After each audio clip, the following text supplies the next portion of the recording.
வந்து என்ன அவுல், கைக்குத்தல் அவுல். இதில் வந்து வெந்நீரில் நல்லா போட்டு ஒரு 2 நிமிஷம் ஊற வச்சுட்டு ஒரு சிட்டிகை ஏலக்காய் தூள், ஒரு சிட்டிகை உப்பு, ஜீனி 2 ஸ்பூன் போட்டு தேங்காய் போட்டுருக்கேன். நாட்டு சர்க்கரை போடலாம், நாட்டு சர்க்கரை இல்லை, தீந்துருச்சு, அதனால ஜீனி போட்டிருக்கேன் பாருங்க. ஜீனி போட்டு சூப்பராக இருக்கா? வாயில் போட்டு பார்க்கவா?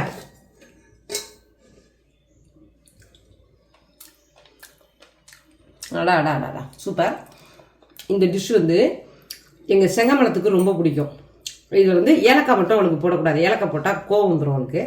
ஏலக்காய் மட்டும் போடக்கூடாது. அவளுக்காக 1 கிலோ அவள் வாங்கிட்டு வந்து வச்சுருக்கேன். அதை வந்து அடுத்த நம்மளோட வீடியோவில் செங்கம்மாவுக்கு இனிப்பு அவள் கொடுக்குறது தான் நம்ம வந்து போட போகிறோம். வெல்லம் வாங்கிட்டு வந்துடுறதுக்குள்ள அவளுக்கு வெல்லம் போட்டால் தான் பிடிக்கும். அவளுக்கு வெல்லம் அப்படியே லிமிட்டாக போடணும், ரொம்ப போட மாட்டேன். லிமிட்டாக வெல்லம் போட்டு தேங்காய் நிறைய போட்டு அவளுக்கு நம்ம செஞ்சு எடுத்துகிட்டு போவோம்.